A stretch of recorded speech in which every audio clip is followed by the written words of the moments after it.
Creating pro forma financial statements is tough for new entrepreneurs for a couple of main reasons. Firstly, most people just aren't used to sitting around projecting revenue and EBITDA 5 years into the future. And secondly, if you're building the pro formas for your own budding business, you probably lack some objectivity. So, given both of these hurdles, it's no wonder that newbie entrepreneurs repeatedly make some costly mistakes on their financial projections. So, here are some of the top bloopers so that you can avoid them as you build your own pro formas. Number one is not listing your assumptions or having assumptions that are not based on any data. Anything you put in your financial statements is based on a number of assumptions that you've made about 1,000 different things in the market, your marketing, your production, your operations, etc. You need to list those assumptions so that everyone is on the same page about where your numbers are coming from and how changes in the environment might affect your numbers. Things like how prices will increase over time or how many new customers you can get month over month are assumptions.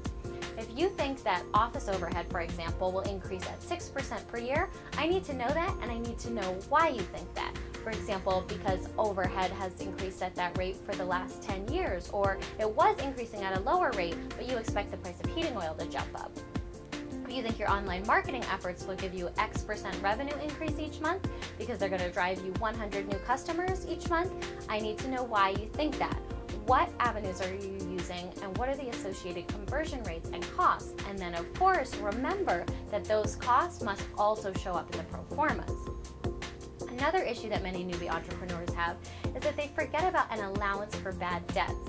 Now, unless you collect 100% payment up front and wait for it to clear before providing any goods or services for every single client, every single time, you're eventually going to run into somebody who just won't pay. You need to account for this in your projections and assume, and remember our conversation about assumptions, a certain percentage for bad debts that you'll just never be paid on. If you're the rare entrepreneur that can collect 100% of every single penny ever owed to you and do so on time, forget whatever business you were originally planning to run and start selling that collection system to other entrepreneurs. And while we're on the list of easy items that you might forget, here are a few more that often just don't make it into the pro formas for some reason. Taxes, depreciation, amortization, employee benefits, insurance. Okay, I think you get the point, but just remember to be careful to include anything that represents money in or money out as you create your pro formas, or you're going to have a distorted view of your potential finances. I also recommend that you include a break-even analysis in your pro formas. Since it's not one of the 3 official financial statements, the income statement, statement of cash flow, or balance sheet, many entrepreneurs just don't do it. But knowing how much you need to sell just to get to zero is vital information as you plan your company. And finally, just a tip for you, all of your pro formas should be built in such a way that the spreadsheets are dynamic. By this I mean that if I change one number or one assumption in the spreadsheet, any other numbers that would be affected should automatically change.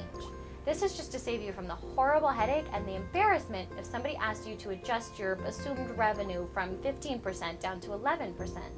You don't want to have to redo anything except go to the one little box for growth rate and change that one number, and then everything else should automatically adjust itself. Now, this list certainly doesn't cover all the mistakes that entrepreneurs make in their pro formas, but hopefully this quick list will give you a better idea of how to create solid pro formas.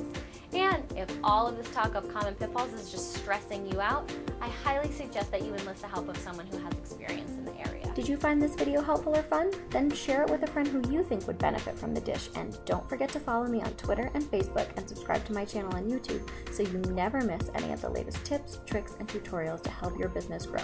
And you get to see my adventures through the wide world of entrepreneurship and how I use the freedom running my own business gives me. Also, remember to head over to CateCosta.com so you can get in on the conversation about how to build your business to success so you can live your life your way.